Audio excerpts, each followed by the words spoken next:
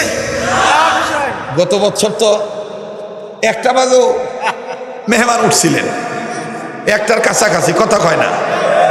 আর শেরপুর জেলা, বগুড়া জেলা শেরপুর থানা, পার্শ্ববর্তী ধুনুর থানা, এ মানুষগুলি 11টা বাজে মোটামুটি দিনই শিক্ষা আলোচনা শোনার একটা টেন্ডেন্সি জাগ্রত হয় রাত 11টার পর। কথা কয় না, ঠিক আছে না ভাই? আমার বন্ধুগণ, আমার ভাইরা, আল্লাহর হস্তে কোনো পক্ষ বিপক্ষে কথা নেবেন না। কথা হবে কোরআনের পক্ষে, কথা হবে হাদিসের পক্ষে, কথা হবে আল্লাহ ওয়ালাদের পক্ষে, কথা হবে মাজলুম মুসলমানদের পক্ষে, কথা হবে ইসলাম শিক্ষার পক্ষে। কথা বলেন ঠিক কিনা?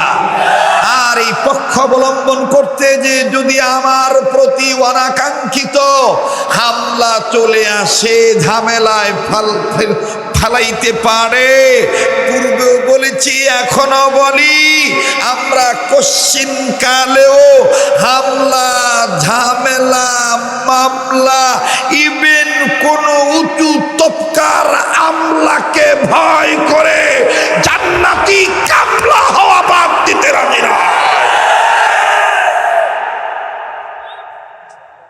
কথা বলেন ঠিক কিনা? আমরা গোলাম কার? চিল্লা বলেন গোলাম কার? সামনের ভাইরা চুপ থাকেন, পিছনের ভাইরা বলেন তো গোলাম কার? না না, আপনারা না, পিছনের ভাইরা বলবেন। আবার বলেন গোলাম কার? হ্যাঁ, এবার পিছনের ভাইরা চুপ থাকেন, সামনের ভাইরা বলেন গোলাম কার? এবার সামনের ভাইরা পিছনের ভাইরা মিলে ঝিলে বলবেন গোলাম কার? আমার বন্ধুগণ, আমি যদি আল্লাহর গোলাম হই আর আমার মালিক যদি আল্লাহ হয়, তাহলে জীবন মরণের ভয় নাই, ভয় শুধু থাকবে একমাত্র কার? চেসনিয়াতে কাচ্ছে মানুষ, সোমালিয়ায় ভোখা, ফিলিস্তিনে রক্ত শত যাচ্ছে আজও দেখা রে, যাচ্ছে আজও দেখা। আমি বলবো পুরান চাউল ভাতে পারে, পুরান চাউল, আবার বলেন পুরান চাউল, পুরান চাউল ভাতে পারে কি পারে না? মুসলমানকে আসছে তেরি, মুসলমানকে আসছে তেরে লাল কুকুরের পাল, শিয়ালেরা এখন তাদের তালে মিলায় তালে রে, তালে মিলায় তাল। খালি দেখবেন কেটা কেটা পালায় বা কেটা কেটা উঠে যায়, বুঝবেন চাচামি আমার মতলব বাজগুরু ফেললো। ঠিক আছে না? মুসলমানকে তেড়ে আসতেছে লাল কুকুরের পাল, দেখেন না দরদে উতলে পড়তেছে জো বাইডেন সাহেবের, কি মায়া কাঁদতেছে। আবার একজন সেদিন দেখলাম সাংবাদিক সম্মেলন করতে যাইয়া ইসরায়েলি সৈন্যরা মারা গেছে, কি দুঃখ তার। আর মুসলমান মরতেছে, তার কোনো দুঃখ নাই। এই নাটকি কান্দা বাদ দাও, আর এই ভাব বাদ দাও। সাথে থাকলে সঙ্গী, সাথে না থাকলে জঙ্গি, বাদ দাও এই ভঙ্গি। গোটা পৃথিবীর মধ্যে পেশ লাগিয়ে রাখেছে পেশকিবাজ, মন্ত্রবাজ, চালবাজ, দুর্নীতিবাজ, ঠকবাজ। এক নম্বর হলো আমেরিকার দোসর রাষ্ট্রীয় নেতারা। আমি জানি হয়তো আজকের এই কথা বলার পরে আমার উপরে অনেক কিছু হতেই পারে, এটা স্বাভাবিক, অস্বাভাবিক কিছু নয়, কিন্তু হক কথা তো বলতেই হবে। হ্যাঁ যুবক ভাইরা কি রাজি আছো ইনশাআল্লাহ? রাজি আছো ইনশাআল্লাহ? ওই যে অনেকদিন আগে শেরপুরের বাগড়াতে বলেছিলাম, কেন আমি উঠব না জোরে, ইমানের বারুদ এই অন্তরে ভরা। আপনি আওয়ামী লীগ বলেন, বিএনপি বলেন, জামাত বলেন, জাতীয় পার্টি বলেন, হেফাজত বলেন, জঙ্গল বলেন, মঙ্গল বলেন, লাঙ্গল বলেন, প্রত্যেকের মনেই তো ধর্মের প্রেম আছে। কথা কয় না, কথা কয় না। কর্ম ভালো হোক এটা তো সবাই চায়, ঠিক কিনা? কিন্তু ভাইরা আমার সামনে আমি একজন মুসলিম, আমি একজন মুসলমান ইমানদার, আমার সামনে অপর একটি রাষ্ট্রে অপর মুসলমান ভাইয়ের গায়ে আঘাত করবে, গুলিবিদ্ধ করবে, কাটার আঘাত দিবে, আমি মুসলমান চুপ করে থাকব? আমি একটু আহা করব না? আমি প্রতিবাদ করব না? এইটা আমার ভিতরে ঈমানের লক্ষণ না, এটা হলো মুনাফিকের লক্ষণ। আসতে দেবা, কেউ ধরে নিয়ে যাবে।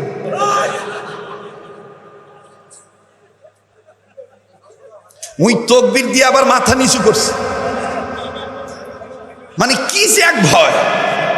বলেন মুসলমানের সন্তান হিসেবে তকবীর চলবে কি চলবে না? দেখেন তো কোন লোকটা বলে না চলবে, যে বলবে না মনে করবেন আপাতত সম্ভবত ভেজাল আছে। বলেন তকবীর চলবে কি চলবে না? তকবীরের আওয়াজ এটা কি কোনো ব্যক্তি কেন্দ্রিক আওয়াজ? এটা কি কোনো দলীয়করণ আওয়াজ? তকবীর দিতে হবে নির্দেশ কার? যারা বলেন কার? ইয়া আইয়ুহাল মুদ্দাথির কুম ফাআনযির ওয়া রাব্বাকা ফাকাব্বির। ইয়া আইয়ুহাল মুদ্দাথির কুম ফাআনযির রাব্বাকা ফাকাব্বির।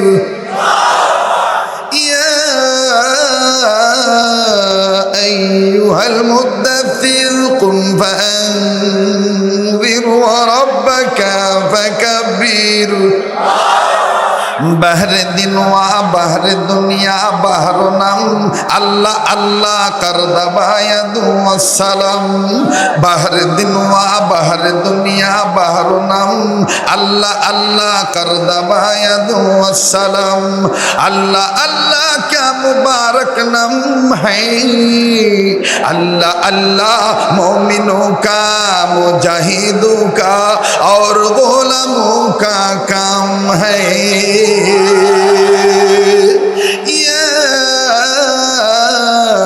अय्युहल فذكر قم فأنذر وربك فكبر। আলোচনা যদি একটু লম্বা হয়ে যায় কষ্ট হবে? হ্যাঁ, চলবে? নারায়ে তাকবীর।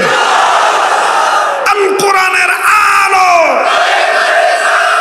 কোরআন হাদিস যেখানে, আলেম ওলামা যেখানে, ওলি আল্লাহ যেখানে, ভণ্ডাম যেখানে, নারায়ে তাকবীর। তাকবীর দিতে হবে, নির্দেশ কার? মিডিয়ার ভাইরা আপনারা বারবার দাঁড়াবেন না, দয়া করে অনুগ্রহপূর্বক মানুষের খেয়ালে আঘাত দিবেন না। অনেকদিন পর এরা আমাকে পেয়েছে, হ্যাঁ, শেরপুরের ভাষায় কয় আত্মা বইরা দেহা নয়, আত্মা বইরা দেহা নয়। কারণ শেরপুর, দুনুট, কাজীপুর অ্যাটাচড, কি অ্যাটাচড, এর জন্য ভাষাগুলোও পারস্পরিক কিছুটাও অ্যাটাচড, ঠিক আছে না? এই ঢেঙ্গার এলাকা আজিপুর এখন হিসেব হয়েছে ভিক্ষু আজিয়ার ও জোরদার নাই, ও জোরদার নাই। চাচা মিয়া মাশাআল্লাহ, উনি উৎফুল্ল হয়ে প্রফুল্লতার সাথে উনি আমাকে হেল্প করার নিয়ত করে কথা আগায় দিতেছে। কারণ আমার ভাইরা এখন ওয়াজ মাহফিলগুলো কেমন জানি একটা মানুষের তীব্রতিক্তি বেদনার কারণ হয়ে দাঁড়াইছে। ইচ্ছা করলেও বক্তারা অনেক কথা বলতে পারে না, কেউ পেট বাসায়, কেউ পিঠ বাসায়, কথা কয় না, কেউ পেট বাসায়, কেউ এই যে কথা কয় না, কেউ পেট বাসায়, কেউ পিঠ বাসায়। আসলে বলেন তো, পিঠকে হেফাজত করার মালিককে আর পেটে খাদ্য দেওয়ার মালিককে? শর্ত কি? আল্লাহ বলেন তোমরা নিয়মিত আমার গোলামি করো, আমার ঘরে আইসা খিদা লাগলে আমি খাবার দেব। ফালিয়াবুদু রাব্ব হাযাল বাইত,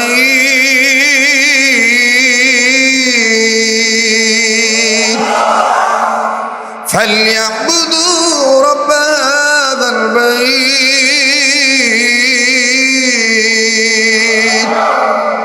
الذي أطعمهم من جوع وآمنهم من خوف। শর্ত কার?